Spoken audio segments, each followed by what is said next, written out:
오늘 본문 말씀은 우리 계속해서 요한복음 4장 말씀입니다. 20절부터 읽겠어요. 20절부터 30절 시작.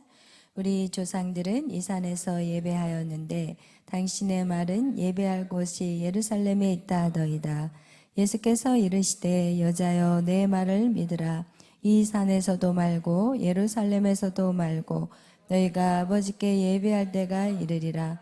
너희는 알지 못하는 것을 예배하고 우리는 아는 것을 예배하노니 이는 구원이 유대인에게서 남이라.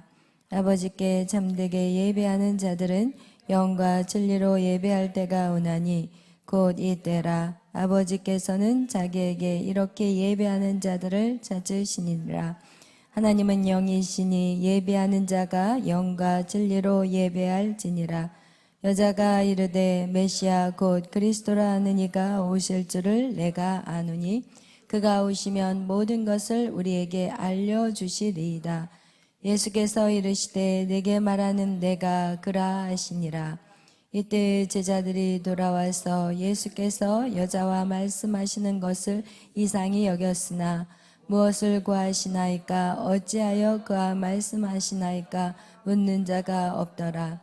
여자가 물동이를 버려두고 동네로 들어가서 사람들에게 이르되 내가 행하는 모든 일을 내게 말한 사람을 와서 보라. 이는 그리스도가 아니냐 하니 그들이 동네에서 나와 예수께로 오더라. 아멘. 사랑해 주님 감사합니다. 오늘도 귀한 하루를 허락하여 주시고 이렇게 주님의 은혜 가운데서 건강하게 하루를 살고 주님의 전으로 이렇게 나올 수 있는 우리에게 은혜를 주심에 감사합니다. 성령님 이 시간 하나님 정말 예배자가 받아 누리는 삶을 누리게 하여 주옵소서. 주님 안에서 사는 것이 세상에 비교할 수 없는 삶임을 오늘 이 시간을 통해 또한 누리는 자들이 되게 하여 주시옵소서. 예배가 버겁거나 힘든 그런 시간이 아니라 정말 우리의 자신을 새롭게 하고 더욱더 강하고 담대한 시간을 가질 수 있는 복된 시간이 될 수 있도록 주여 역사하여 주옵소서. 감사하며 예수님의 이름으로 기도하였습니다. 아멘. 오늘도 우리가 우물가의 여인에 대해서 여러분 계속해서 할 건데 지난 시간에 다 하신 분들은 오늘은 편안한 마음으로 은혜를 누리시기를 바래요. 뭐든지 매를 미리 맞으면 너무 좋아. 그죠? 수지자매? 오늘 아주 여유 있잖아. 미소부터 밝아. 이쪽 팀은 그래도 많이 하셨기 때문에 여유가 있는데 기쁨이가 그쪽에 앉았다고 해서 내가 모르지 않는다 이거야. 자리를 바꿔도 다 안 사람과 안 한 사람은 지금 다 알고 있기 때문에요. 근데 뭐든지 먼저 하는 게 좋아요. 우리 지난 시간에 우리 혜원자매가 오늘로 미뤘기 때문에 첫 스타트를 끊어주시길 바래요.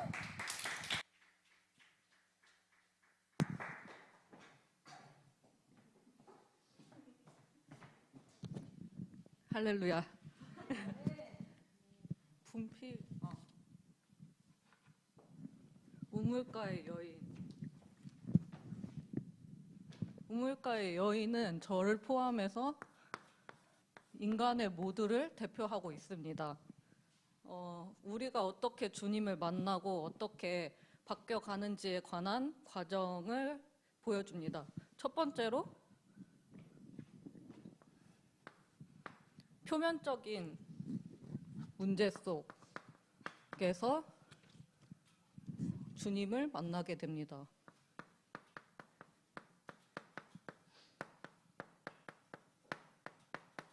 즉 현실적인 문제입니다.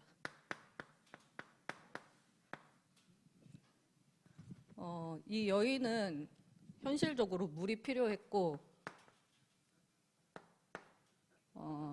이 물은 저희한테는 돈이나 직장, 사업, 가정 등등 여러 가지 문제들이 있는데 이것들을 해결하기 위해서 저희는 예수님을 알게 됩니다.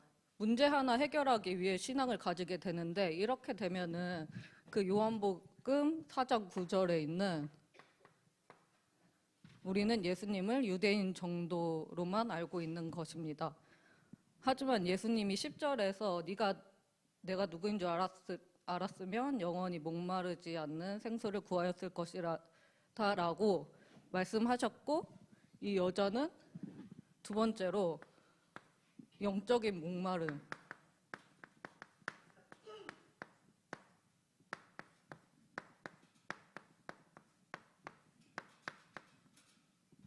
왜 눈을 뜨게 됩니다. 13, 14절에 나오는 영원한 생수에 관심을 가지게 되고 이 여인은 예배에 대해 질문하게 됩니다. 그래서 예배를 어떻게 드려야 하냐라고 질문을 하는데 예수님이 하나님은 영이시니 영으로 예배하라라고 하십니다. 하나님은 우리 중심 마음을 보십니다. 우리가 영과 진리로 예배 드릴 때 우리의 목마름이 사라질 것을 믿습니다. 아멘. 마지막으로 세 번째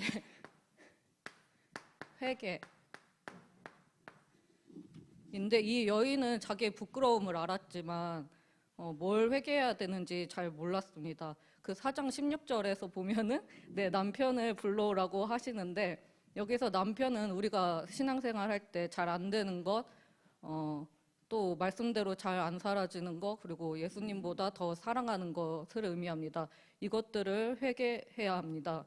그래서 25절에서 보면 이 여인은 메시아가 오실 것이라는 믿음이 있었고 이 믿음이 있는 것을 아신 예수님은 먼 길을 돌아서라도 그 여인을 찾아가신 것입니다. 그래서 우리 모두는 메시아가 다시 오실 것을 믿는 줄 믿습니다. 그리고 우리 모두 여기가 우물인 줄 알고 열심히 예배 앞으로 나왔으면 좋겠습니다. 저는 여기 목마름 우물가의 여인을 들으면서 저에 대한 그 예배에 대한 태도를 다시 보게 됐고 제가 컨디션이 안 좋으면 1번으로 갔다가 2번으로 갔다가 좀 왔다 갔다 했는데 이것을 반성하게 됐고 또 저에게 많은 남편이 있다는 것을 알게 됐습니다. 그리고 또 회개의 영도 하나님이 부어주셔야 된다는 것도 알았고 회개의 영도 그렇지만 사랑의 영도 하나님이 부어주셔야 제가 할 수 있다는 것, 제가 할 수 있는 것은 아무것도 없다는 것을 깨닫게 되었습니다. 네, 감사합니다.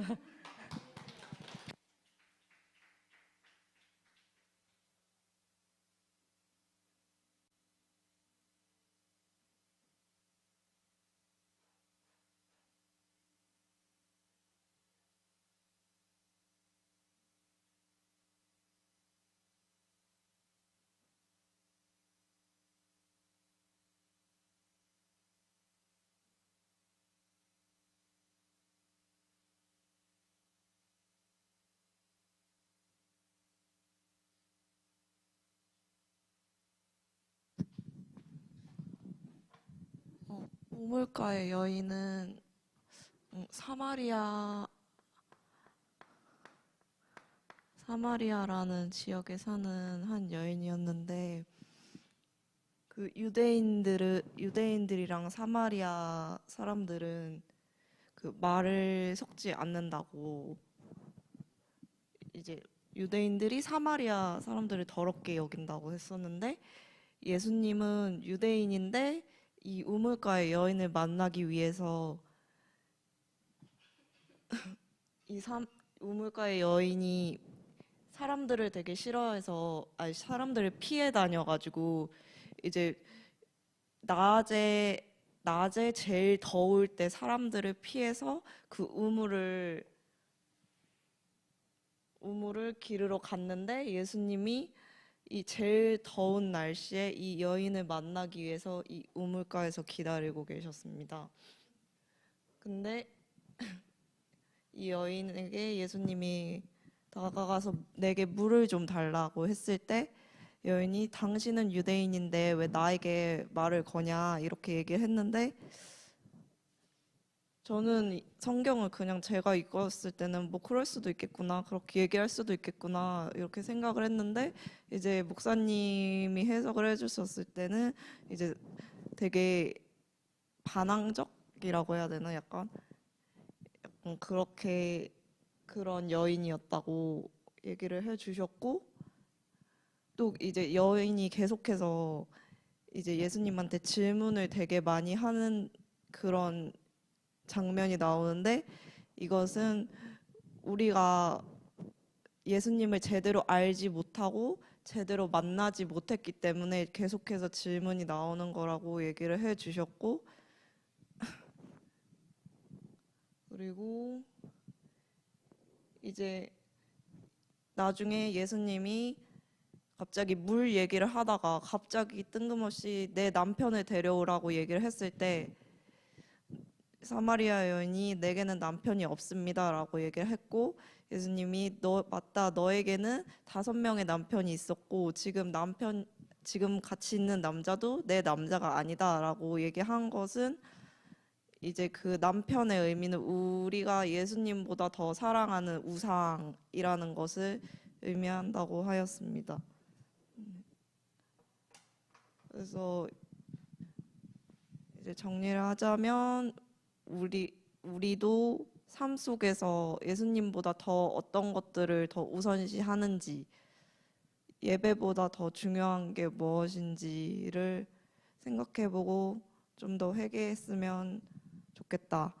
저도 방금 왔지만 일 끝나고 숙소에 갔는데 너무 피곤해서 잠이 잠깐 들었다가 가지 말까 생각하다가 다시 나왔는데 회개하겠습니다.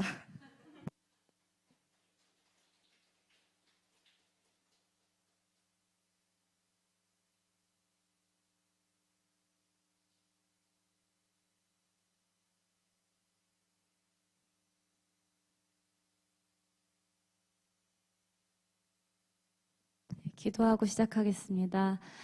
사랑하는 아버지, 오늘 한 3, 4주 동안 청교도 말씀 우물가의 여인을 통해서 말씀으로 삶으로서 변화를 주심에 감사합니다. 주님, 세상에 정말 냄새나는 사단이 통치하는 세상 가운데에서 살려주셔서 너무 감사합니다. 주님, 정말 세상에서의 너무 목마르고 사마리아 여인 같았던 저를 이렇게 말씀으로 로고스 성령으로 다가오셔서 제 삶을 변화시키시길 원하시고 또 저의 목마름을 채워주신 주님 너무나 감사합니다.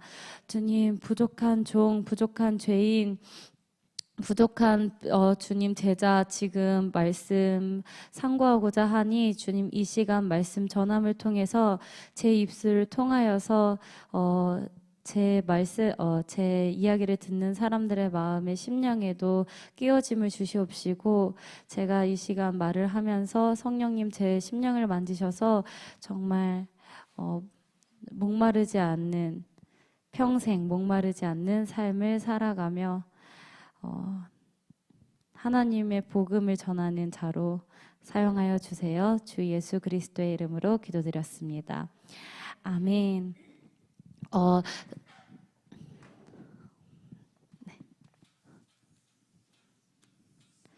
우물가의 여인에 대한 제 입술의 말의 증거는 요한복음 4장에 있습니다.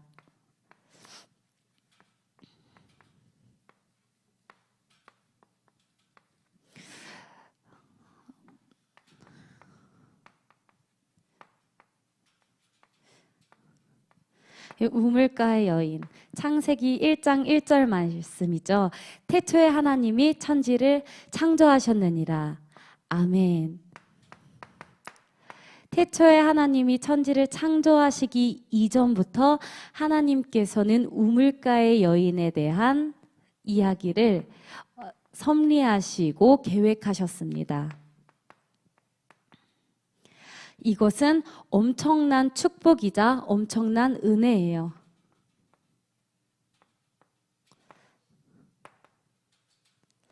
그래서 하나님께서 우물가의 여인에 통해 이 이야기를 통해 어떤 것을 우리에게 중점적으로 말씀을 해주고자 하시느냐, 그것은 바로 이 우물가의 여인의 목마름의 원천을 제거하길 원하십니다.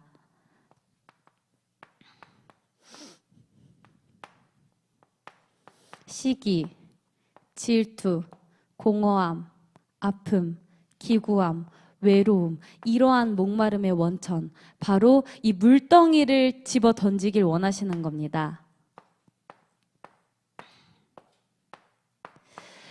그래서 우리는 그래서 지금 이 시간 물덩이를 집어 던지게 되었던 세 가지의 단계가 있는데, 그 단계에 대해서 살펴보면, 첫 번째는 표면적인 문제를 통해서 예수를 맞닥뜨립니다. 두 번째, 영적인 갈급함을 느끼게 되고요.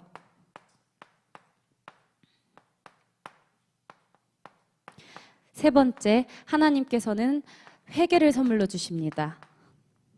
아멘. 첫 번째, 표면적인 문제, 즉 현실적인 문제라고 볼 수 있죠. 현실적 문제, 즉 물. 첫 번째는 이 물, 축복. 어떻게 해서든 이 목마르고 기구한 인생을 채우기 위해서 이 우물가에 찾아갔던 이 사마리아 여인은 바로 이 물이, 현실적인 문제인 이 물이 필요했기 때문에 그 우물가에 나갔는데, 예수 그리스도를 우연히 사마리아 여인이 느끼기에는 우연히 만나게 됩니다. 하지만 이것은 우연이 아니라 섭리였던 거죠. 하나님의 계획이었고요. 그래서 하나님께서는 말씀하십니다. 요한복음 4장 13절 14절에 내게로 오는 자는 영원히 목마르지 않을 거야 라고 말씀하십니다.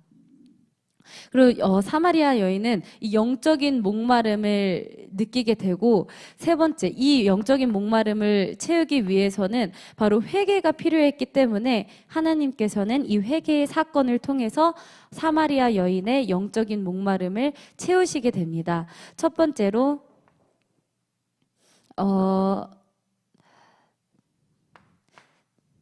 16절에 요한복음 4장 16절에 하나님께서 사마리아 여인아, 너 너의 남편을 데리고 와. 너 너의 남편이 어디 있니? 라고 물어보십니다. 그때 사마리아 여인은 저 남편 없는데요. 저 결혼 안 했는데요. 말을 합니다. 그때 하나님께서 18절에 그래, 너 남편 없는 거 맞아. 너 남편 없는 거 맞지. 너 전에 5명의 남편이 있었고 지금 사는 그 한 명의 그 남자도 너의 남편이 아니잖아 라고 말씀하십니다. 그때 하나님께서는 16절에 사마리아 여인에게 회개할 수 있는 기회를 주시고 18절을 통해서 사마리아 여인의 죄를 알려주십니다. 이를 통해서 하나님께서는 이 사마리아 여인이 회개를 했다라고 보기보다는 하나님께서 이 회개조차도 사마리아 여인에게 선물로 주신 것이죠. 아멘. 그래서 이 사마리아 여인은 자신의 죄를 그때서야 알게 되고, 또 하나님께서는 요한복음 4장 21절에 예배에 대해서 말씀하십니다. 예배할 때가 이르렀음을 말씀하시고, 요한복음 4장 26절이죠. 26절에 내가 바로 메시아다. 너가 말하는 그 메시아가, 너가 곧 온다고 얘기하는 메시아가 다 바로 나다라고 말씀하십니다. 아담과 하와의 사건을 통해서 아담의 갈비뼈를 뽑아서 그 살에 찢긴 피의 값으로 우리를 신부 삼아 주신 예수님께 너무 감사했고, 사실 이 챕터를 공부하면서 사람들은 모르는 나만의 그런 그 갈급함이 있잖아요. 목마름이 있잖아요. 그런데도 너무 고통스러운 거예요. 해결이 되지 않으니까요. 겉으로는 뭐 얼마든지 누구든지 연기는 할 수 있지만 내 안에 있는 그 본질적인 그 목마름이 해결이 되지 않아서 너무 아프고 또 평소에는 솔직히 말해서 좀 회피하던 것도 있었어요. 맞닥뜨리면 너무 아프고 일상생활을 좀 하기 힘들어서. 근데 이렇게 첫 번째로 사마리아 여인이 표면적인 예수를 맞닥뜨린 것처럼 저도 이 말씀을 배우면서 표면적으로 예수님을 맞닥뜨리고 또 안에 예수님께서 두 번째 영적인 목마름을 다루시고 또 회개까지 하시는 그 테라피를 하시면서 오늘 이렇게 말씀을 나누는 이 시간에 성령님께서 저의 마음을 만지셨고 또 끝이 아니라고 생각합니다. 오늘 기도하는 이 시간 하나님께서 제 안에 있는 목마름을 온전히 치료하실 것을 확실히 믿고 내려가겠습니다. 감사합니다.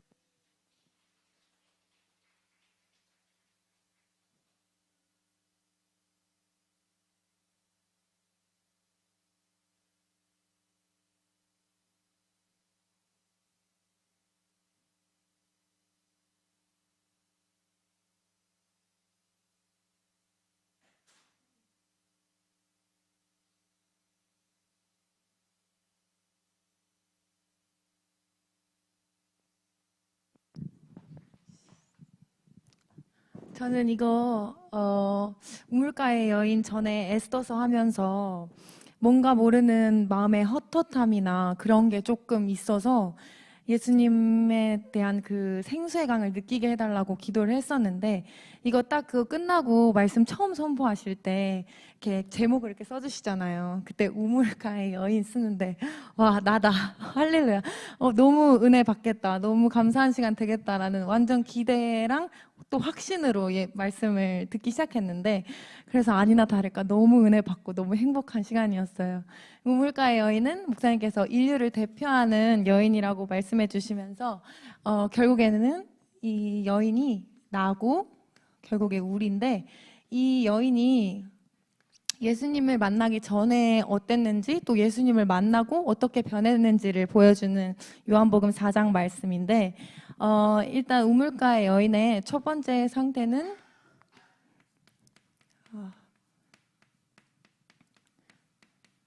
표면적인 신앙생활을 하는 우리도 그렇듯이 뭔가 내 지정이 내 육신이 부들부들해졌을 때 예수님을 찾는 사람들이 많은 것처럼 이 여인도 맨 처음에는 물을 기르러 와요. 목마름 때문에 내 현실적인 문제를 해결하려고 오는데 그 문제들을 하나님이 주시는 그런 걸로 채우기보다 계속 이 다음 챕터로 나가야 하는데 사단이 계속 여기서만 계속 머무르게 하는 거예요. 이 물을 또 내 현실적인 문제를 육적인 것들로 계속 채우려고 하는 거죠. 그래서 여인이 남편 6명을 데리고 살았던 것처럼 우리도 계속 육적인 것들로 채우려고 하고 목사님께서 말씀하신 건 선한 행위조차도 선으로도 우리가 신앙생활 안에서 또 교회 안에서 봉사를 하면서도 이 선을 행하는 그 행위로 나의 목마름을 채우려고 하는 그런 신앙생활을 계속 반복하게 되면서 여기서 내가 의롭다고 착각하고 뭔가 채움받는다고 착각을 하는 거예요. 그래서 말씀해 주신 존재감, 사단이 계속 잡고 있는 뭔가 내가 무시받기 싫고 내가 이걸로 체험을 얻고 싶고 내 존재감이 무시당했을 때 제일 기분 나쁘고 화가 나고 나한테 왜 그러지? 이런 생각을 계속 갖게 하면서 계속 이 표면적인 신앙생활에서 계속 머무르게 하는데 이때 사마리아 여인이 예수님을 알아채지 못한 것처럼 이런 신앙생활에 있는 상태는 예수님을 제대로 알지 못하는 상황인 거예요. 그래서 여인이 맨 처음 예수님께서 여인에게 물을 좀 달라고 했을 때 당신은 유대인 아닙니까? 라고 얘기를 하면서 어조는 우리가 알 수 없지만 되게 툴툴거리고 틱틱거리면서 얘기를 했을 것 같은 생각이 들었어요. 그러면서 예수님이 내가 하나님의 선물과 내가 누구인지 알았더라면 너가 그렇게 얘기를 하지 않았을 텐데 이렇게 말씀을 하시는데 거기서도 여인이 당신이 야곱보다 더 크십니까? 라고 물어보는데 거기서 이제 예수님께서 또 거기서 우리가 볼 수 있는 것은 예수님의 그 복음을 전하시는 이 사마리아인에게 예수님의 모습을 알려주실 때 내가 뭔가 된 것 같은 생각으로 내가 너한테 생수를 줄 수 있는 사람이라는 뭔가 그런 마음가짐으로 임한 게 아니기 때문에 사마리아인이 어떻게 툴툴거리든 예수님은 정말 담담하게 계속 예수님을 알려주시잖아요. 그 모습이 우리가 누군가를 대하고 도움을 줄 때조차도 그 말씀으로 되게 깨졌던 것 같아요. 내가 누군가를 도울 때조차 내가 돕고 있다라는 생각을 하고 돕고 있는 건 아닌지, 내가 이 사람에게 복음을 전할 때 내가 복음을 전하고 있다라는 생각으로 전하면 그 사람한테 아무것도 들어가지 않는데 예수님이 하셨던 것처럼 사마리아인에게 정말 담담하게 예수님이 그 사마리아인의 모습으로 그 자세로 그 높낮이로 가셔서 말씀을 전하시니까 사마리아인도 거기서 깨지면서 예수님께서 내가 너에게 영원히 목마르지 않는 생수를 줄 수 있다라고 말씀을 하시고 거기서 사마리아인이 내 목마름이 표면적인 것들로 뭔가로 채울 수 있는 이 남편이나 또 물로 채울 수 있는 것이 아니라 이 목마름은 영적인 목마름이구나라는 것을 알게 됩니다. 영적인 목마름을 알게 되고 어떻게 내가 받을 그 생수를 얻을 수 있겠습니까? 물어볼 때 예수님께서 너의 남편을 데리고 와라라고 얘기를 하면서 그 사마리아인이 알지 못하는 내 죄를 말씀해 주시면서 회개로 이끌어요. 사마리아인이 아닙니다라고 잡아떼긴 했지만 거기서 예수님께서 그래, 아니겠지 이렇게 얘기하면서 진짜 전곡을 찌르시는데 거기서 사마리아인이 깨닫고 주여 내가 보니까 주님은 선지자십니다 라고 하는데 거기서 이제 진짜 예수님을 보게 된 거죠. 그것도 어조가 나와 있지 않지만 엄청 흥분되고 놀라운 마음으로 그렇게 사마리아인이 했을 것 같아요. 그러고 나서 예배에 대한 것을 물어봅니다. 이 영적인 목마름을 예배로, 예수님을 선지자로 알고 나니까 이 목마름은 예배로 채울 수밖에 없구나라는 거를 사마리아인이 알게 되고 예배를 내가 어디서 드릴 수 있겠습니까? 라고 물어봐요. 그때 영적인 목마름, 어쨌든 회개라는 것도 또 영적인 목마름을 채우는 게 예배라는 걸 알게 된 것도 예수님을 알게 되니까 그때 나오게 되는 거라고 목사님 말씀해 주셨어요. 그러면서 하셨던 게 기도랑 말씀을 강조를 그때 해주시면서 말씀을 시간 내어서 그냥 술술술 읽는 게 아니라 꼼꼼하게 읽는 거를 하라고 하셨는데 제가 말씀을 쭉쭉 읽는 게 딱 이거 할 때 마침 요한복음을 읽을 차례였어요. 그래서 요한복음을 되게 꼼꼼히 시간 내서 읽었었는데 그때 출근 전에 읽다가 제가 예수님을 만나는 경험을 했는데 요한복음 14장, 16장 이렇게 쭉 읽을 때 예수님이 십자가에 달려 돌아가시기 전에, 못 박히시기 전에 그때 그 포도나무 말씀하시면서 하나님한테 저희를 중보해 주시는 장면이 나오잖아요. 주님, 나는 하나님 곁으로 가지만 이들은 아직 세상에 있으니까 이들이 참 평안을 누리게 해주시고 기쁘게 해주시고 내가 하나님 안에 속한 것처럼 저희들도 나 안에 속해서 성령 받게 해주시고 그렇게 말씀하시는데 제가 이때까지는 그 약간 설교 말씀 듣거나 말씀 읽을 때 어떻게 뉘앙스를 느꼈냐면 하나님께서 내가 너를 만들었으니까 넌 나를 봐. 그리고 재물 툭 건드시고 힘들지? 나 봐. 사람 건들고 힘들지? 나 봐. 이렇게 느꼈어요. 근데 잘못된 거라는 거 몰랐고 이렇게 생각한다는 것조차 몰랐어요. 저는 약간 왜 이런 걸 안 달고 살아요. 그냥 물을 흐르듯이 살아서 모르고 살았는데 그래서 저한테 그게 좀 폭력적으로 와닿았다는 걸 알게 되면서 하나님한테 뭔가를 뺏길 것 같은 생각을 계속 했던 것 같아요. 그래서 엄마한테도 엄마 나 하나님한테 뭔가 뺏길 것 같은 느낌, 이게 잘하는 건가? 근데 엄마 그게 하나님 경외하는 거라고. 그래서 그럼 잘하고 있는 건가 보다. 이렇게 생각을 했는데 그거를 14장 요한복음 이걸 하면서 말씀을 이게 수요일 날 읽었어요. 수요일 날 그 말씀을 읽었는데 수요일 날 그걸 읽으면서 하나님 예수님 그렇게 말씀하시잖아요. 저 포도나무 가지 얘기하시면서 너네가 나 없이는 살 수 없는 아무것도 할 수 없느니라라는 구절이 나오는데 엄청 눈물이 나는 거예요. 그래서 예수님이 무엇보다 선악과 사건 때문에 우리가 어쩔 수 없이 예수님 말고는 참 평안을 누릴 수 없는 존재잖아요. 애초에 그런 존재인데 그게 너무 마음이 아프시니까 그러니까 수요일에 읽어가지고 아직 그러니까 나를 봐라. 그러고 하나님 그가 십자가에 돌려가시기 전까지도 그 몇 장 동안 계속 저희를 중보하는 거예요. 하나님 쟤네 평안하게 해주세요. 쟤네 내가 하나님에 속한 것처럼 저들끼리 평안하게 해주시고 연합되게 해주세요. 이런 말씀을 계속 하시는 걸 보고 예수님이 누구보다 우리의 행복과 기쁨과 평안을 바라시는구나라는 걸 느끼면서 예수님에 대한 그런 게 완전히 없어지면서 그때 신기하게 진짜 바로 회개가 나오더라고요. 제 예배에 대한 태도. 잠깐이라도 졸려했던 거나 약간 언제 끝나지? 이렇게 했던 그런 모든 것들이 엄청 회개가 나오면서 예수님께 너무 죄송하고 진짜 예수님을 알고 나니까 진짜 회개가 나오는 거를 경험했어요. 그게 너무 마음이 아프면서 이때 목사님 말씀하신 회개에서도 내가 그 6명의 남편을 다 들고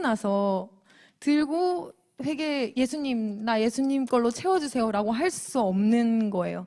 절대. 그래서 내 모든 남편들을 다 내려놔야지만 예수님께서 그 생수로 채우실 수 있다는 것을 완전히 느끼면서 그거의 바탕은 정말 예수님을 알아야 하는구나. 그래서 예배하고 말씀 보고 기도하고 이거는 진짜 내가 죽을 듯이 사수해야 되는 거구나라는 것을 느꼈고 그 남편을 다 버리고 예수님으로 채우게 될 때 그때 사마리아 여인이 마지막으로 물동이를 버려두고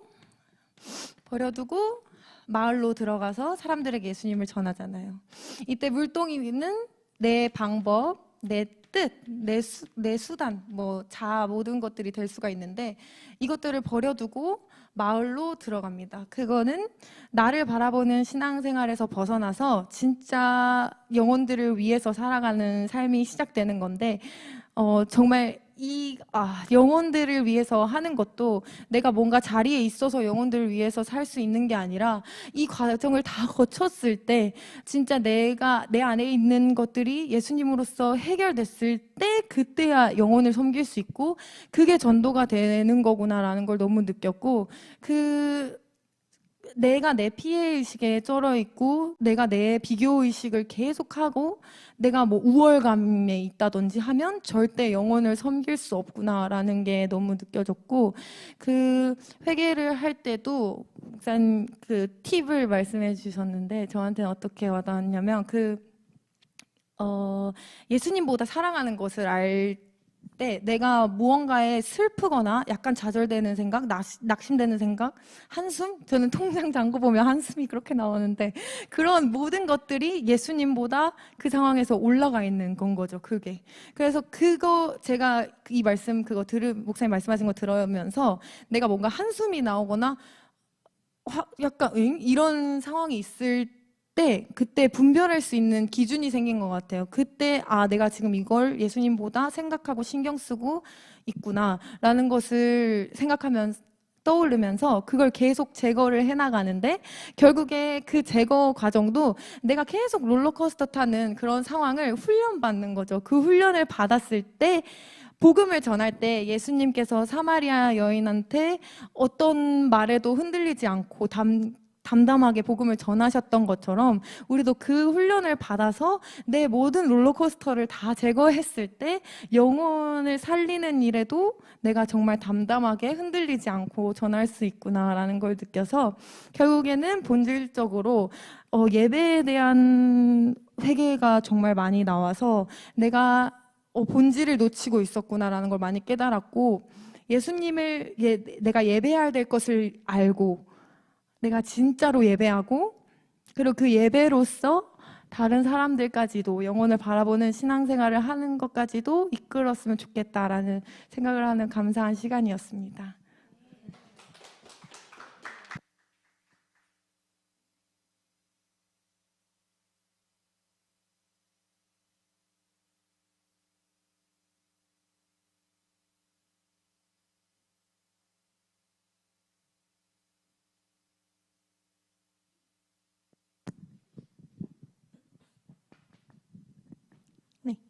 먼저 우물가의 여인의 이야기의 배경을 보면은 우리가 예수님의 사랑을 알 수가 있는데, 이제 성경에서 요한복음 4장에 보면은 예수님께서 이제 유대에서 갈릴리로 가셔야 되는데 그 사이에는 사마리아 지방이 있었습니다. 그래서 이 당시의 사람들은 사마리아 사람들이 혼혈 민족이었기 때문에 정말 거의 사람 취급도 안 할 정도로 그렇게 사마리아인들을 상종도 안 했었고, 그래서 이렇게 갈 때도 보통은 이렇게 돌아서 가고 거쳐서 가지 않는데, 예수님께서는 이제 성경을 보면은 사마리아를 거쳐서 가셔야 하겠는지라 이렇게 돼가지고 예수님께서 이제 사마리아 지방으로, 유대인들이 가지 않는 그 지방으로 가십니다. 근데 여기서 이제 수가라는 동네에 가게 되는데 거기에 한 우물가가 있어서 우물가에 예수님이 앉으셨습니다.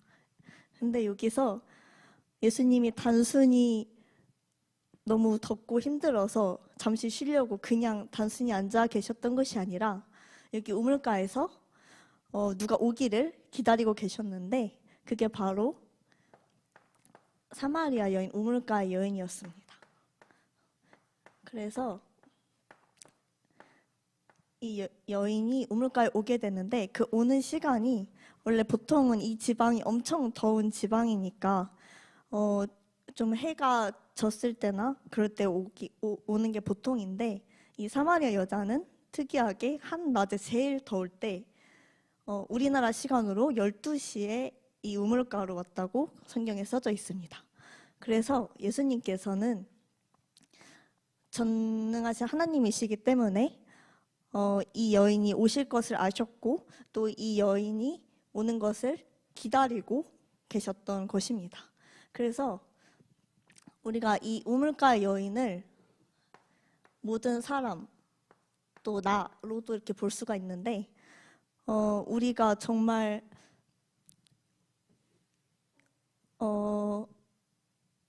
우리가 이 사마리아 여인과 완전 똑같은 상황은 아니지만 이 사마리아 여인이 죄인이었던 것처럼 우리 또한 죄인이었고, 우리가 정말 사마리아 사람들처럼 죄인이기 때문에 더럽다고 무시를 받아도, 우리가 정죄를 받아도 이상하지 않을 그게 우리의 존재인데, 예수님께서는 그런 죄인된 우리를 피해가지 않으시고 우리에게 먼저 찾아오시고 또 우리를 기다리고 계셨다는 사실입니다.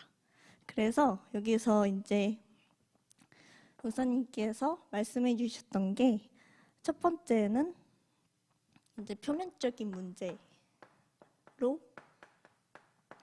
이 여인이 우물가에 오게 되었습니다.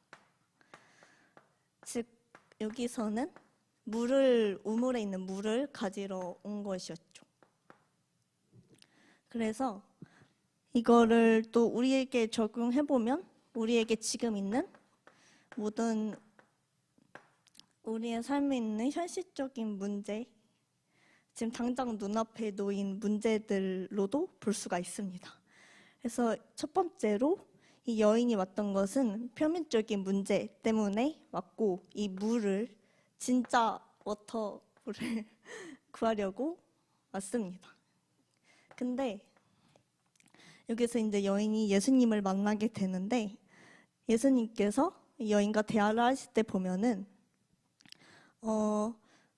예수님이 먼저 여인에게 물을 달라고 하셨습니다. 근데 그러고 나서 이제 여인에게 예수님이 다시 너가 내가 누군 줄 알았더라면 나한테 물을 구했을 것이고 또 내가 물을 줬을 거야 라고 말씀을 하시는데, 거기서 그 여인이 아니 당신은 물 그릴 기릇도 없고 뭐 우물도 이렇게 깊은데 어떻게 물을 나한테 줄 거냐, 그리고 이 우물이 야곱의 우물인데 당신 야곱보다 크냐, 이런 식으로 완전히 영적인 물에 대해서는 생각조차 하지 못하고 이렇게 진짜 우물에 있는 물에 대해서 계속 얘기를 합니다. 근데 그때 예수님께서 그러자 말씀을 하신 것이 내가 여기 우물에 있는 그냥 물이 아니라 영원히 목마르지 않는, 영원히 솟아나는 물을 줄 수 있어 라고 말씀을 하십니다. 그래서 여기서 예수님께서 내가 지금 말하는 거는 다시 먹어도 목마른 물이 아니라 정말 영원히 목마르지 않는 영적인 물을 이렇게 예수님께서 말씀을 하십니다.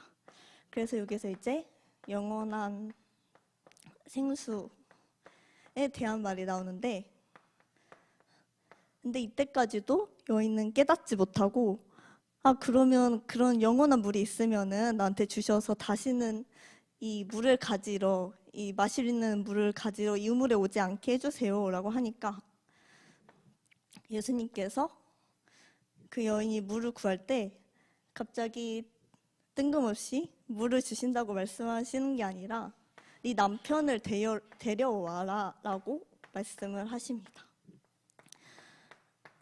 여기서 이 남편이라는 것은 이 여자가 가장 숨기고 싶어 했던 자신의 가장 연약한 부분이었고, 정말 사람들을 피해서 한낮에 우물가에 올 정도로 그 여인이 숨겼던 그 죄가 바로 이 남편에 대한 것이었는데, 예수님께서 그것을 바로 말씀하시니까 여인이 놀라면서 당신은 선지자이십니다 라고 하면서 이제 영적인 것에 대한 눈이 떼어지게 됩니다. 근데 여기서 여인이 또 어떻게 보면 뜬금없이 보일 수도 있게 갑자기 그렇다면 예배는 어디서 어떻게 드려야 합니까? 라고 질문을 합니다. 이때 당시에는 사마리아 사람들이 아까 말했던 것처럼 유대 사람들과 상종을 할 수 없었기 때문에 예루살렘에서 예배를 드려야 되는데 뭐 갈 수도 없고 우리가 어디서 어떻게 예배를 드려야 됩니까? 라고 할 때 예수님께서 예배라는 것은 단순히 장소가 중요한 것이 아니라 또 뭐 앉아 있고 왔다 갔다 하고 그렇게 하는 게 중요한 게 아니라 이 예배는 영과 진리로 드려야 되는 거다라고 정확하게 말씀을 하십니다. 그래서 이 영이라는 것이 결국은 이것과 연결이 되는 것인데, 여기서 말하는 주님의 영, 즉 성령이 영원한 생수이고 또 이 영원한 생수는 결국 예배 안에서만 우리가 얻을 수 있다는 것을 예수님께서 말씀을 하신 것입니다. 그래서 이제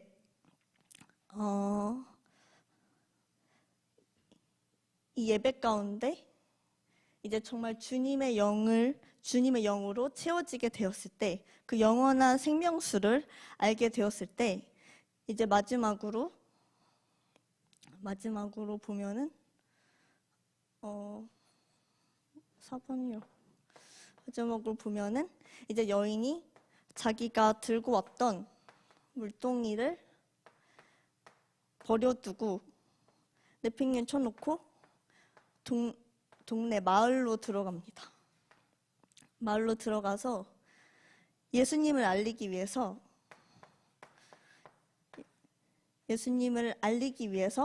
이제 마을로 뛰어 들어가게 됩니다. 그래서 이렇게 우물가 여인의 모습을 볼 수가 있는데, 이것을 우리의 모습에 적용을 해볼 수가 있습니다. 그래서 첫 번째로 표면적인 문제, 현실적인 문제, 즉 뭐 어떻게 보면은 뭐 돈이 될 수도 있고 건강이 될 수도 있고 인간 관계가 될 수도 있고 직장, 학교가 될 수도 있고 정말 이렇게 다양한 문제들이 있는데 실제로 교회에 나오는 사람들 중에 정말 많은 사람들이 자신의 이런 문제를 해결받기 위해서 뭔가 지금 나에 있는 어려움을 이 교회를 통해서 예수님을 믿으면서 좀 내가 은혜 받고 축복받고 내 삶이 변화되기 위해서 이렇게 처음에 교회로 찾아오는 사람들이 많습니다. 그리고 또 교회 안에 계속 있었어도 교회 안에서 영적인 것보다는 이렇게 표면적으로 보여지는 이런 현실적인 문제에 집중하면서 그것을 해결하기 위해서 신앙생활을 하는 사람들도 많이 있습니다. 근데 거기서 이제 계속 이런 것들을 구하다 보면은 결국에 그런 것들이 내 맘대로 내 기대대로 되지 않았을 때 우리가 결국은 실망을 하게 되고 또 좌절과 낙담을 하게 됩니다. 교회 다니면 뭐 돈도 잘 벌리고 좋은 직장 들어가고 그렇게 될 줄 알았는데 그렇게 되지 않았을 때는 이렇게 실망과 좌절이 오게 되고 그럼 결국엔 그냥 대충 신앙생활 하면 되지 뭐 어차피 나한테 도움이 되는 것 같지도 않은데 라고 하면서 그냥 뭐 주일에 한번 1시간 앉아 있다가 가고 그냥 난 천국만 가면 되지 이렇게 대충 하는 신앙생활이 될 수가 있다는 것입니다. 그래서 우리가 정말 바라봐야 할 것은 이런 현실적인 문제와 육적인 목마름이 아니라 우리가 영적인 목마름을 집중을 해야 되는데 여기서 영적인 목마름을 채울 수 있는 것은 결국 이 세상의 어떤 것이 아니라 영원한 생수이신 예수 그리스도 주님의 성령만이 우리의 답이고 그것을 얻을 수 있는 것이 바로 이 예배의 자리라는 것입니다. 그래서 그 과정에서 우리가 계속해서 회개를 하게 되는데 이 남편이 결국은 앞서 말했던 것처럼 결국은 어떤 현실적이고 세상적인 것들 꼭 뭐 남편이나 그 대상이 정말 남편이 될 수도 있고 아내가 될 수도 있고 그건 정말 다양하지만 어쨌든 이 남편에는 영적인 것이 아니라 세상적이고 육적인 모든 것들이 포함되고 그래서 우리가 이것을 사랑하고 이것으로 우리의 갈증을 채우려고 하는 것이 결국은 성경에서 말하는 우상 숭배 이것들 결국 우리의 우상이 되고 또 하나님께 간음하는 그런 죄악이기 때문에 우리가 하나님보다 세상의 것들을 더 집중하고 더 사랑했던 것을 우리가 회개할 때에 우리의 영적인 눈이 열려지게 될 수 있는 것입니다. 그래서 결론적으로 보면은 이제 이 여인이 우리 모두의 모습을 이제 대표한다고 볼 수가 있는데 그 여인이 이 예수님과 만난 그 사건으로 인해서 삶이 완전히 그 순간 변화되게 되었습니다. 그래서 이전의 물동이 정말 이런 육적인 세상적인 물을 구할 수 있는 이 물동이에 집중하고 사람들을 피해서 우물가에 한낮에 왔던 이 여자가 이제는 오히려 이 물을 구할 수 있는 물동이를 아예 버려두고 또 자신이 피했던 그 사람들에게 자기가 먼저 달려가서 사람들에게 먼저 찾아가서 이제 예수님을 외치고 다니는 것을 저희가 볼 수가 있는데 우리 또한 이 물동이 어떤 내가 붙들고 있던 어떤 세상의 것들 우리가 더 사랑했던 하나님보다 더 사랑했던 남편들 나의 목마름 채우려고 했던 그 모든 것들을 여인이 예수님을 만난 순간 예수님을 알게 된 순간 그 영적인 눈이 열리자 이제 이 모든 것을 완전히 버려두고 이 사람들에게 이 동네로 결국 세상으로 이 여인이 들어가게 된 것입니다. 그래서 이 세상에서 들어가서 뭐 자신을 드러내고 자신을 전하는 게 아니라 그냥 예수님을, 내가 아는 예수님을 너무 전하고 싶어서, 내가 만난 예수님을 이 사람들에게 빨리 알려주고 싶어서, 그래서 자기가 지금까지 피해왔던 그 사람들에게 이 여자가 먼저 달려가는 그런 놀라운 변화가 일어난 것입니다.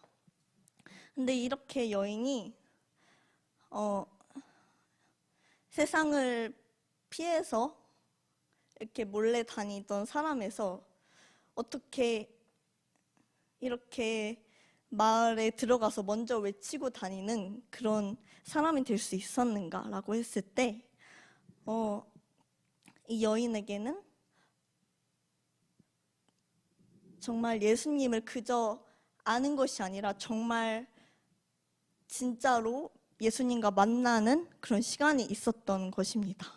그래서 자신의 문제가 이런 표면적인 문제, 현실적인 문제만 생각을 하고 살았는데 그게 문제가 아니라 나 영적인 목마름이 문제였고 또 그것을 채워줄 수 있는 분은 오직 예수님이고 그분이 지금 나에게 오셔서 나를 만지시고 지금 나에게 이 영원한 생명수 성령을 부어주셨다는 것을 알고 그걸로 채워지고 나서 이렇게 세상으로 들어가서 복음을 전파하게 될 수 있었던 것입니다.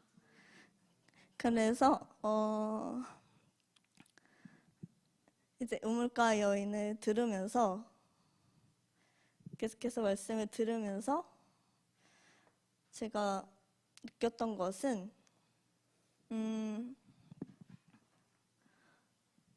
정말 우물가의 여인의 모습이 나랑 너무나도 비슷하다라고 생각이 들었습니다.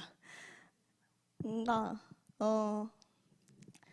제가 정말 저 여인처럼 뭐 남편이 5번 바뀌었다거나 그런 건 아니지만 저도 정말 뭔가 사람에게서 채우려고 하는 게 많이 있었고 또 사람이 아니더라도 정말 이런 것들 하나하나에 아닌 척 뭐 겉으로 막 드러내는 건 아니더라도 속으로 약간 그런 것들에 대한 목마름이 계속 있었고 그래서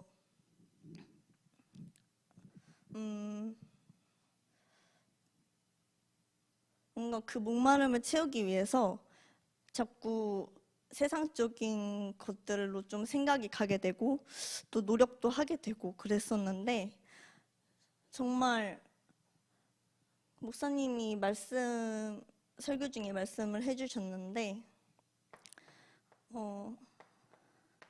사단은 나에게 집중하게 하고 하나님은 다른 영혼들에게 집중을 하게 하신다라고 말씀을 하셨었는데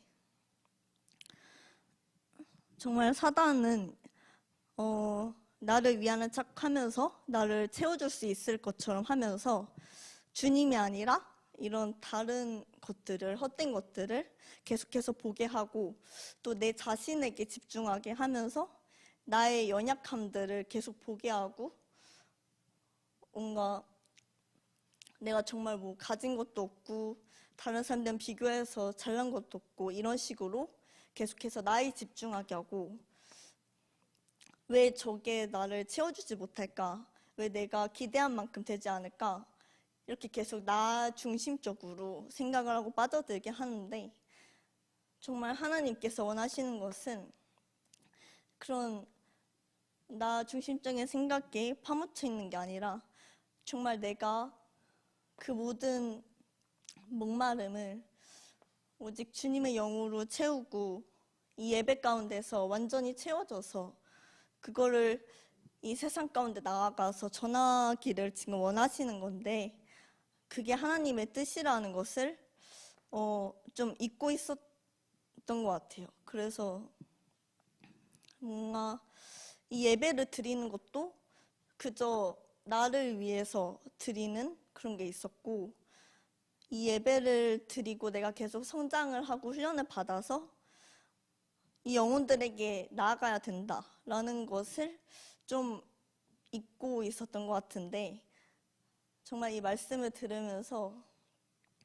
하나님께서 원하시는 것은 정말 더 이상 사단에게 속으면서 나를 채우기 위해 계속 헛된 것들을 구하는 것이 아니라 정말 그냥 예배 가운데 주님을 정말 만나고 주님의 그 영원한 생명수로 채워지고 그 성령을 채워줘서 그것을 가지고 성령이 채워진 상태로 이 세상에 나아가서 이제 내가 아니라 주님을 드러내는 자가 되기를 원하시는구나 라는 것을 이제 깨닫고 정말 이제는 나의 초점이 나를 채우는 것이 아니라, 물론 나를 채워야 되는 게 맞지만 이제 더 이상 저런 것들로 나를 채우려고 하는 것이 아니라 정말 영원한 생명수로 채워지고 또 그것으로 그 성령의 능력으로 세상 가운데 나아가서 정말 영혼들을 보고 영혼들을 살리는 자가 되고 싶다라는 결단을 하게 되는 시간이었습니다. 감사합니다.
예, 말씀이 간단하지만 너무 많이 고민하게 만든 말씀이고 실제 삶에 적용되는 거는 그리 쉽지 않은 말씀 같아요. 우리가 예수님을 만났다 하지만 정말 모든 것에서 부족함이 없고 정말 복음을 들고 뛰쳐나가서 자신 있게 전할 수 없는 그 실정을 볼 때 예수님을 정말 만난 게 맞나?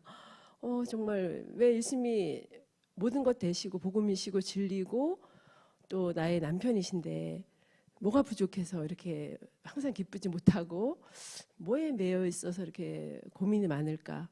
그런 것들을 정말 고민하면서 정말 그 적용이 돼서 말씀을 나누고 싶다 이런 고민을 했는데 정말 이 우물가의 여인 말씀 듣는 중에 고민이 많고 실제로 또 슬럼프에 빠진 적도 있었어요.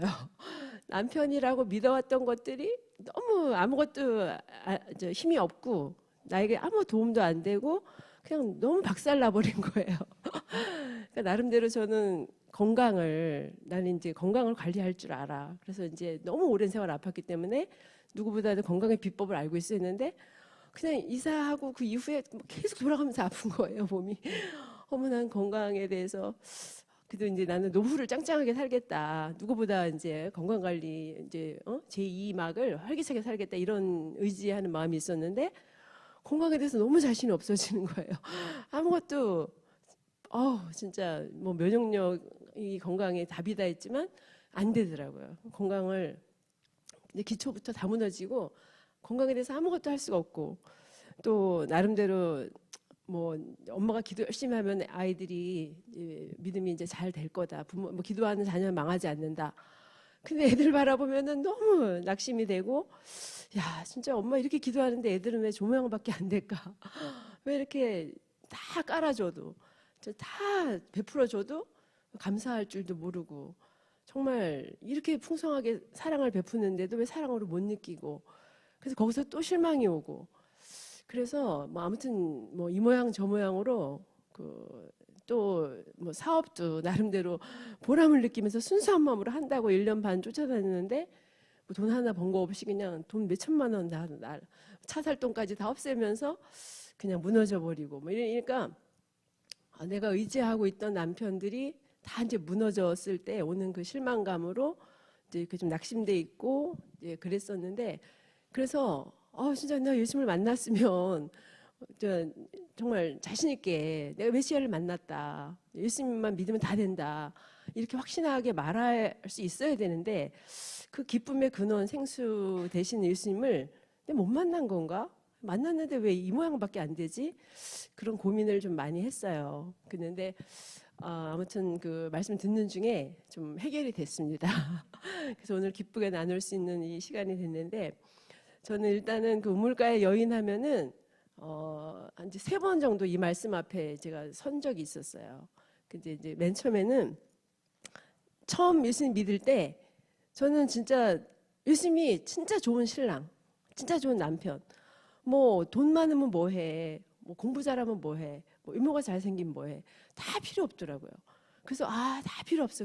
오직 예수님만이 정말 나에게 기쁨이 되었고, 말씀 읽는 거 예배 드리는 게 가장 기뻤어요. 그때 정말 내가 예수님을 만났다, 메시아를 만났다, 진리를 만났다 해서 가장 행복한 시간을 보냈는데, 그게 이제 15살 때죠. 그래서 그때는 첫사랑에 빠져서 뭐 그때 돈이 있나요? 뭐 아무것도 없잖아요. 그럼에도 불구하고 그냥 그 성경 말씀, 예수님 진리, 그냥 그 자체에 너무 감사하고 행복하고 기쁘게 보냈는데, 또 이제 결혼하고 나서 이제 2번째 그 우물가 여인 앞에 섰는데, 그때는 이제 결혼을 했잖아요. 그러니까 진짜 나의 남편이 이제 진짜 남편이 돼줄 줄 알았어요. 저에게 기쁨을 주고 행복을 주고 어떤 삶의 변화를 주고 뭔가 뭐 희망을 갖고 결혼을 하잖아요. 근데 결혼하고 1년 뭐 2년까지는 정신없이 그래도 남편이 굉장히 나름대로 잘해주고 그렇게 했던 것 같아요. 그랬는데 2년쯤 지나면서 너무 남편에 의존해서 제가 오락가락하는 거예요. 그래서 이건 아니다. 그러다가 이제 우물가 여인 말씀을 딱 읽는 중에 예수님이 네 남편을 데려오라. 근데 남편이 없나이다. 내 말이 맞다. 그러면서 거기서 예수님의 마음이 이 남편이 네 남편이 아니야. 내가 네 남편이야. 그러면서 저에게 내가 주님을 바라보고 살기를 원하시는구나. 예수님이 나의 진짜 남편이구나. 그래서 예수님의 그 속마음을 알고 이제 남편의 그 행동에 대해서 내가 이제 기분이 오락가락하고 이러진 않았어요. 예수님이 나의 남편이야. 예수님이 진짜 좋은 분이니까, 나의 신랑이니까 예수님만 바라보고 살아야 돼. 그러고 이제 또 다시 이제 신혼을 또 잘 살았어요. 그랬는데 지금 또 그렇게 된 지가 벌써 한 25년 이렇게 지났는데, 지금은 또 남편이 없는 것처럼 살고 있는 거예요. 그래서 내 신랑 남편 어디 갔나. 예수님이 우물가 여인 이렇게 옆에 앉듯이 내 옆에 이렇게 예수님이 딱 앉아 계신데, 진짜 이 예수님이 정말 내가 처음 만났을 때 그 신랑, 처음 만났을 때 그 남편처럼 모든 걸 해줄 수 있고, 정말 그 자체가 기쁨이고, 예수님 자체가 기쁨이었거든요. 근데 뭘 가져서가 아니라 뭐가 있어서가 아니었어요. 그냥 말씀 자체가, 예수님 자체가 기쁘고 행복했었거든요. 그랬는데 지금 옆에 예수님이 계신데 1대1로 이렇게, 우리가 다른 성경 본문보다도 우물가 여인은 또 1대1이잖아요. 그래서 1대1로 우리가 둘이 단둘이만 딱 있을 때 예수님이 나에게 뭐라고 말씀하시나 이렇게 생각해 볼 때, 정말 이제는 남편이 없나이다, 이 고백이 내가 이제 의지했던 것, 지금까지 믿어왔던 것들이 아무 힘이 없고 아무 능력이 없고, 그래서 진짜 허무하고 허탈하고, 그래서 진짜 남편이 없습니다, 이렇게 고백할 수밖에 없는 그런 심정이에요. 그래서 진짜 남편이 없습니다, 이 말을 예수님께서는 어떤 그 죄를 드러내기 위해서 전국을 찔렀던 뭐 그런 면도 있겠지만, 제 고백은 제 남편이 없습니다, 주님만이 나의 남편이 되어주세요, 하는 이런 간구까지 담겨 있는 그런 기도가 됐습니다. 그래서 이번에 우물가 여인을 보면서 정말 예수님이 나를 얼마나 사랑하면 신랑과 신부의 비유를 하시면서 진짜 남편이라 그러시잖아요. 나는 네 남편이라 그러시잖아요. 근데 우리는 자꾸 그건 비유 정도로만 생각하고 정말 나의 남편. 근데 우리가 너무 남편, 저렇게 좋은 남편 계시지만 예수님을 어떤 이 사람으로서 어떤 진짜 좋은 남편보다도 못하게 예수님을 대우했던 것 같아요.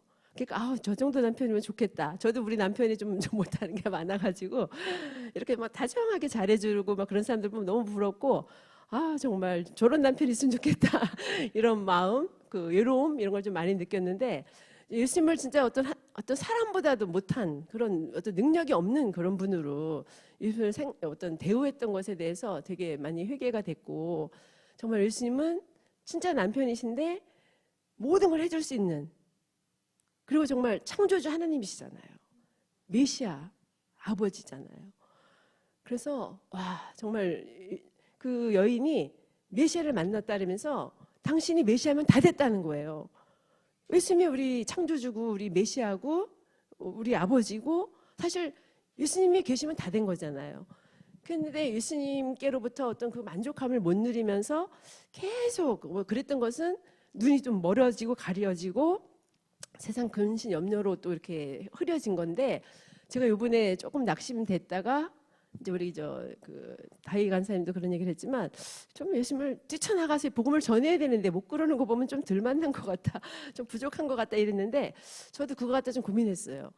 예수님을 만났는데 왜 이렇게 기쁘게 뛰쳐나가서 막 사람들한테 와보라, 나를 구원하신 주님을 보라, 난 구원 받았다, 이렇게 장당하게 전해야 되는데 뭐가 안 될까 그런 고민을 하고 이제 이렇게 이제 묵상하다가 딱 예수님께서 이제 말씀을 하나 생각나게 해주시는 거예요.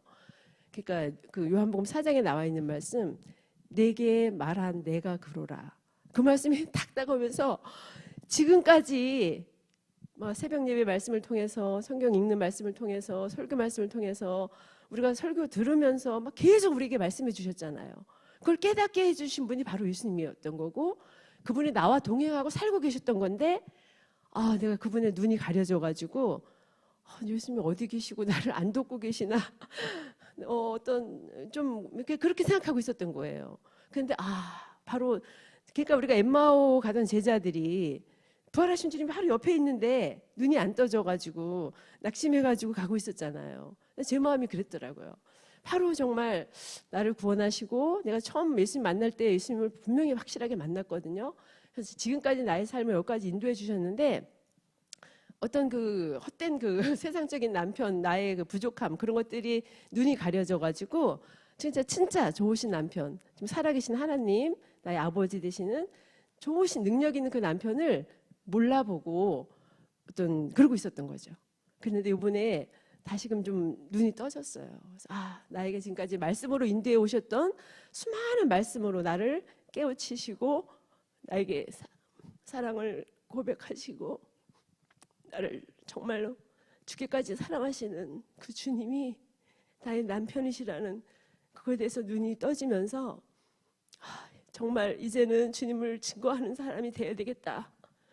그리고 하나님께서 이 땅에서의 축복뿐만 아니라 정말 영생을 주시고 천국에서 우리에게 혼인잔치를 준비하고 계시잖아요.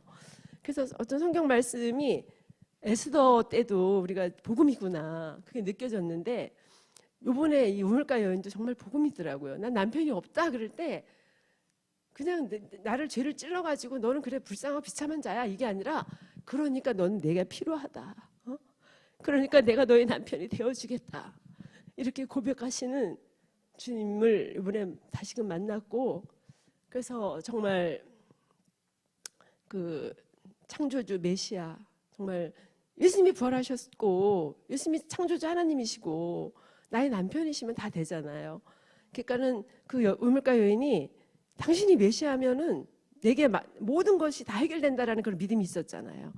근데 진짜 창조주 하나님이 못하겠습니까? 그러니까 지금 현실적으로 눈에 나타나는 그런 문제들 해결 못하는 거 아니잖아요.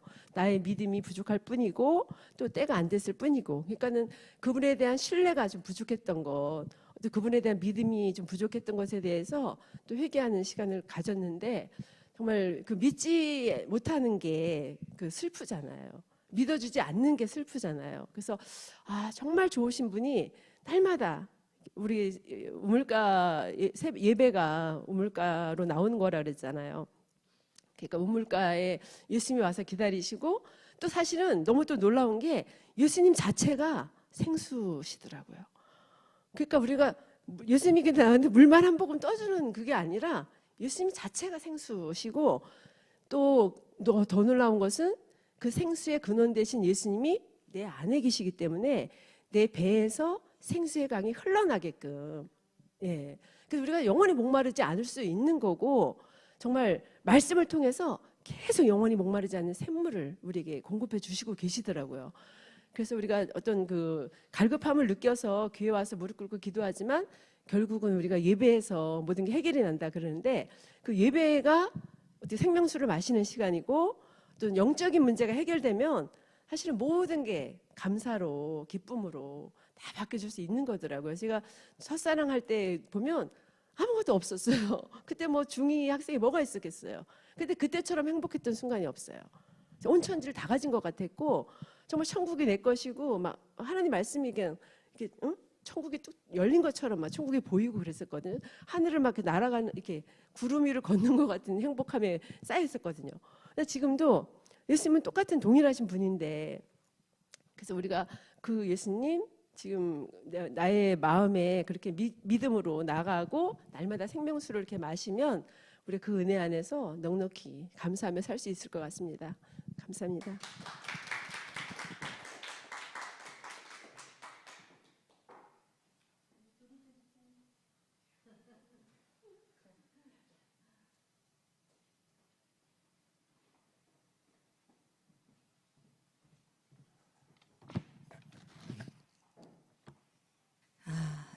다들 너무 잘해주셨어요. 제가 이제 여러분한테 말씀을 전하는 것도 중요하고, 여러분이 앞에 나와서 쓸 때는 항상 이렇게 쓰는 것도 이제 가르쳐 드리는 거예요. 이렇게 여기를 바라보고 하면 될까요? 안 될까요? 무슨 말인지 아시겠죠?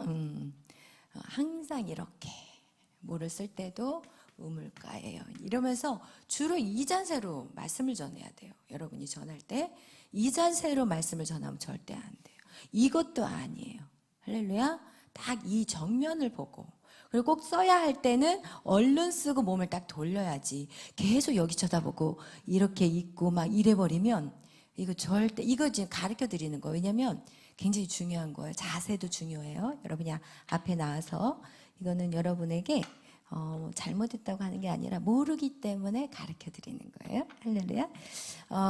오늘 우리가 이제 우물가의 여인에 대해서 여러분이 말씀을 나누었는데, 오늘 여러분에게 한 가지 제가 오늘 성경 봉독을 하면서 한 부분을 딱 사실은 이게 딱 걸렸어요. 그러나 이거를 이제 제가 먼저 하고 또 하게 되면 여러분이 또 이것이 조금 좀 난해할 수가 있어서 제가 그냥 끝나고 잠깐 나눠야 되겠다 생각했던 것이, 우리가 27절 다 같이 한번 읽겠어요.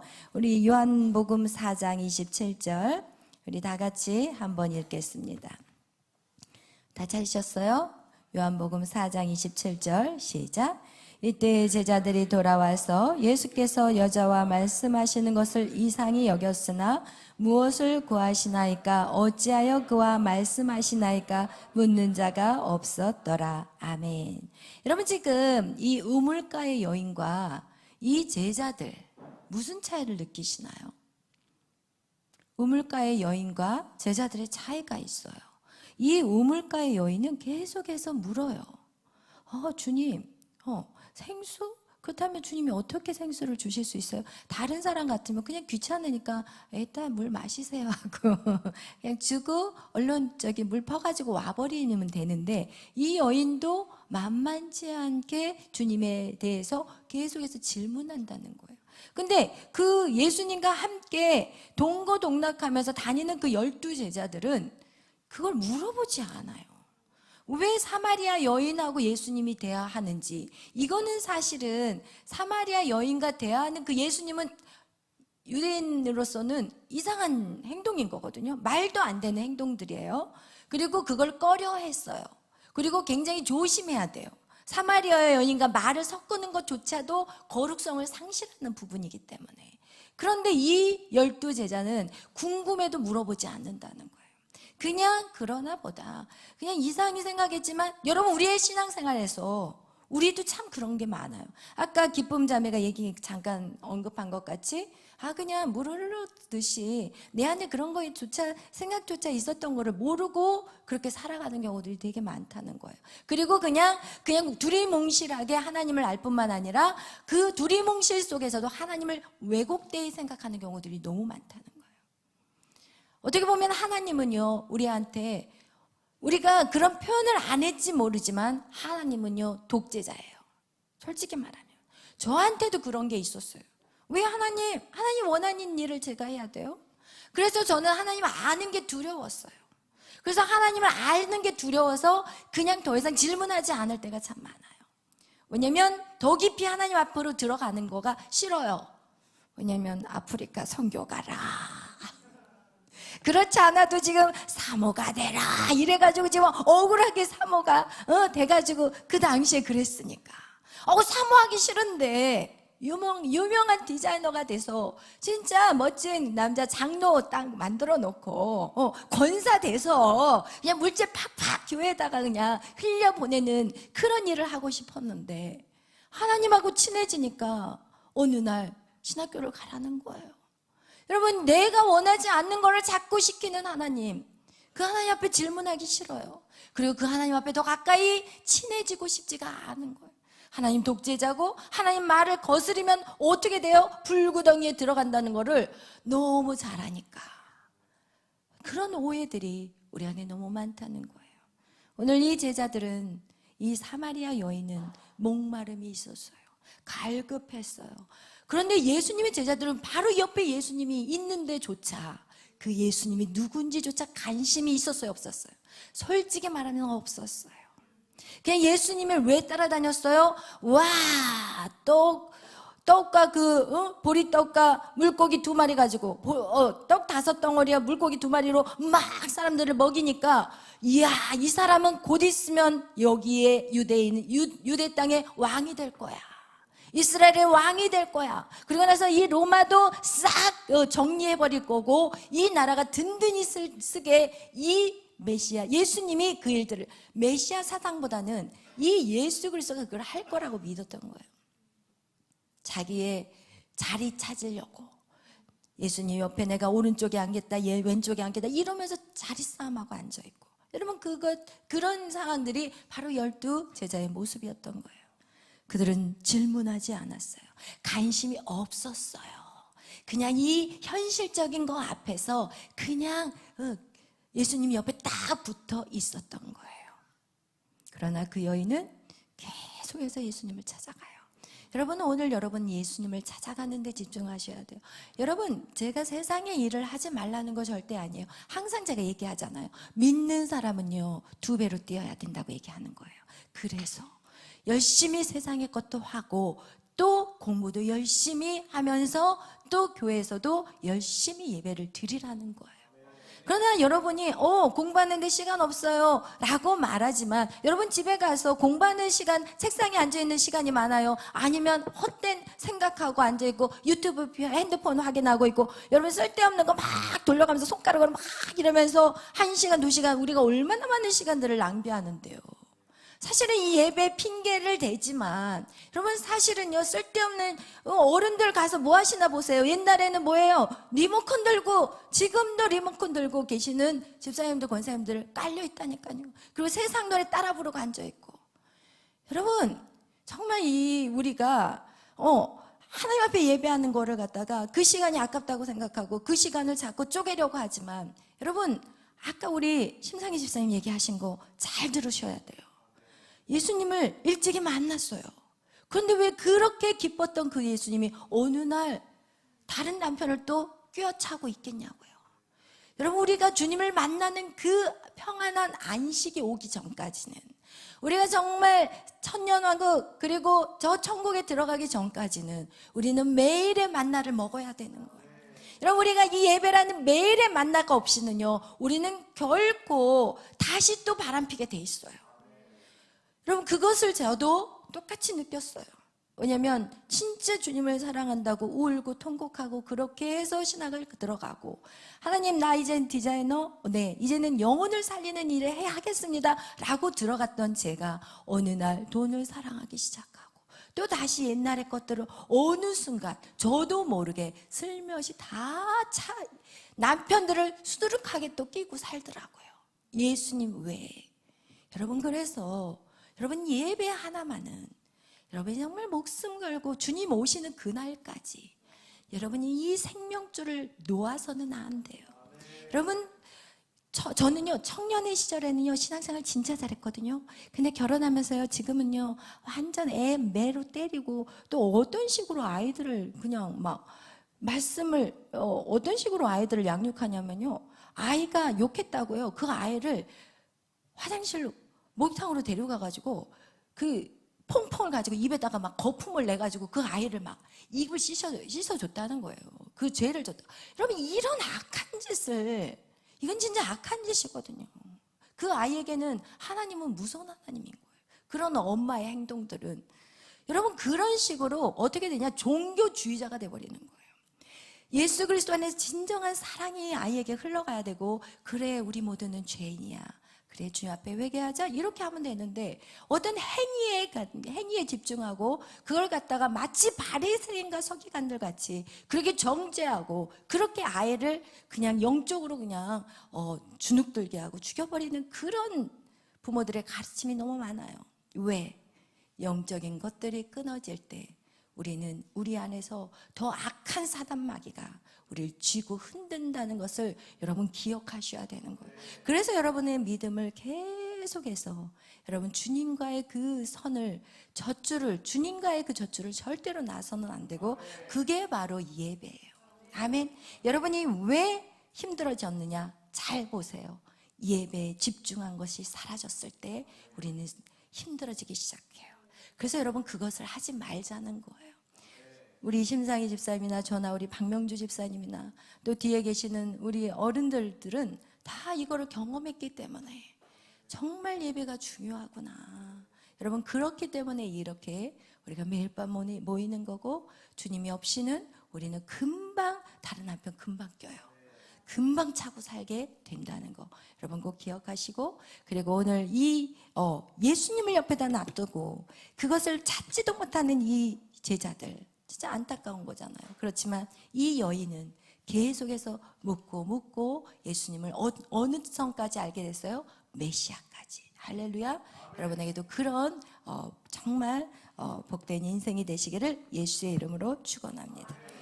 기도하겠습니다. 사랑해 주님 감사합니다. 오늘 하나님, 오늘 말씀 가운데 당신의 사랑하는 자녀들이 주님을 간증하는 시간이었습니다. 하나님, 우리의 인생에 고백하는 시간이었습니다. 하나님, 우리가 오늘 하나님 앞에 정말 고백한 내용과 같이 하나님 끝까지 주님, 예수님이 이 땅에 오시는 그날까지 이 믿음의 길을 걸어가게 하여 주옵소서. 매일의 만나를 구하는 자녀들이 되게 하여 주옵소서. 감사하며 예수님의 이름으로 기도하였습니다. 아멘. 하늘에 계신 우리 아버지여, 이름이 거룩히 여김을 받으시오며 나라의 마옵시며 뜻이 하늘에서 이루어진 것 같이 땅에서도 이루어지이다. 오늘날 우리에게 이루할 양식을 주옵시고 우리가 우리에게 주인 자를 사하여 준 것 같이 우리의 죄를 사하여 주옵시고 우리를 시험에 들게 하지 마옵시며 다만 악에서 구하옵소서. 세계 나라와 권세와 영광이 아버지께 영원히 있사옵나이다. 아멘. 찬양하겠어요. 우리 찬양은 주가 보이신 생명의 길.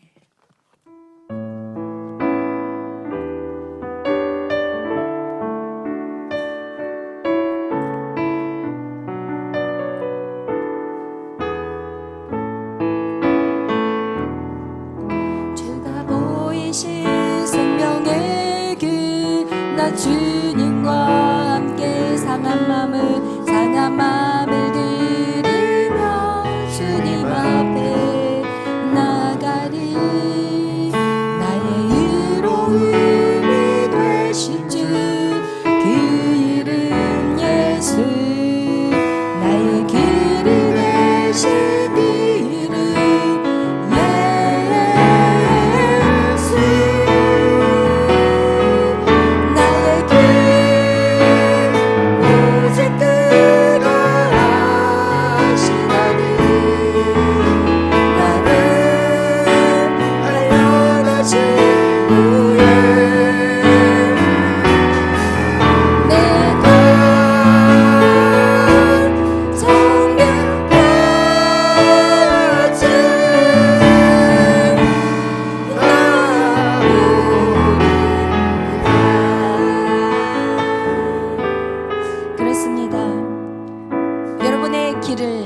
여러분이 만약에 선택해서 걸어간다면 우리는 정말 실수투성이의 길을 걸어갈 수밖에 없습니다.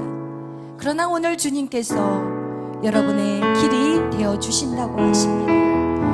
그 완전하신 하나님이 여러분과 함께 걸어가신다는 것입니다. 여러분, 설사 그 걸어가는 길에 어려움이 있을지라도 여러분 옆에 주님이 계시기 때문에 우리는 하나도 두려워하거나 그리고 염려할 필요가 없습니다. 여러분이 만약에 선택해서 여러분이 가는 길이라면 우리가 불안할 수 있지만 오늘 여러분은 하나님 완전하게 하나님의 오른팔로 여러분을 강하게 붙잡고 있다고 성경은 말씀하고 있습니다. 그렇기 때문에 여러분의 실수조차도 하나님이 허락한 것임을 기억하십시오. 그리고 오늘 그 완전하신 주님 앞에 여러분 기뻐하고 즐거워하시기를 바랍니다. 여러분이 주님 안에 있습니까? 그럼 모든 것이 안전한 것입니다. 오늘 기도하실 때 하나님, 나의 길을 인도하신 하나님 감사합니다. 내가 주님의 이 인도하심을 내가 결코 떠나지 않을 것이고 그리고 날마다 주님 안에 정말 온전한 길로 걸어가기를 소망합니다. 하나님, 나를 붙잡아 주시고 내 길을 인도하시고 내가 삶의 현장 속에서 무엇이든지 나에게 주어진 일에 최선을 다하겠습니다. 오늘 우리 이 시간 다같이 주여 외치며 기도하실 때 하나님 감사합니다. 나의 길을 인도하신 하나님, 날마다 매일 밤 나를 잡아주시고 나에게 생명의 말씀을 전해주시고 내가 어떻게 살아가야 될지 가르쳐주신 하나님 감사합니다. 오늘 우리가 다같이 감사로 주님 앞에 올려드리는 시간을 갖겠습니다. 주여, 주여,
성령님은 예수 그리스도의 영이십니다. 여러분 안에 성령님이 임하시면 여러분이 힘써서 싸울 필요가 없습니다. 성령께서 여러분 앞서 행하셔서 여러분의 모든 것들을, 여러분의 모든 길들을 열어주시는 것입니다. 오늘 성령님 내 안에 오시옵소서. 성령님 내 안에 부어주시옵소서. 내가 하나님의 자녀로서의 이제 예수 그리스도가 내 안에 충만히 들어올 수 있도록 하나님 내 안에 있는 모든 것들을 회개하며 주님 앞에 온전히 성하며 나아갈 수 있도록 도와주옵소서. 이 시간 성령이 우리에게 와달라고 우리 같이 성령을 구하는 기도하겠습니다. 주여,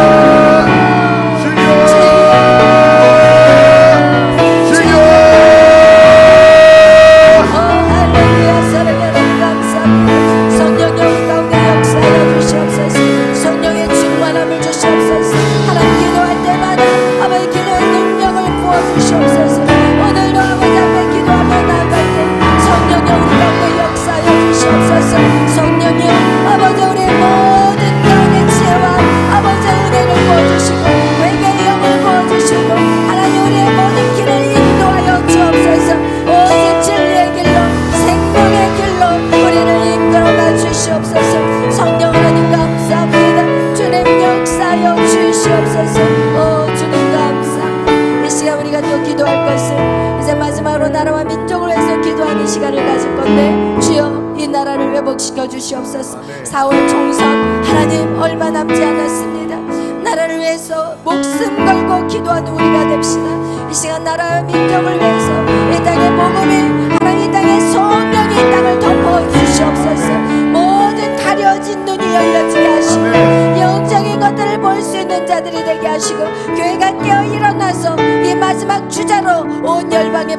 증거하는 자들이 되게 해달라고 이제 우리 다 같이 앞장서 수고하는 목사님들과 또 하나님이여 주여 더 많은 영혼들이 연합할 수 있게 해달라고 다 같이 주여 삼창으로 기도합니다. 주여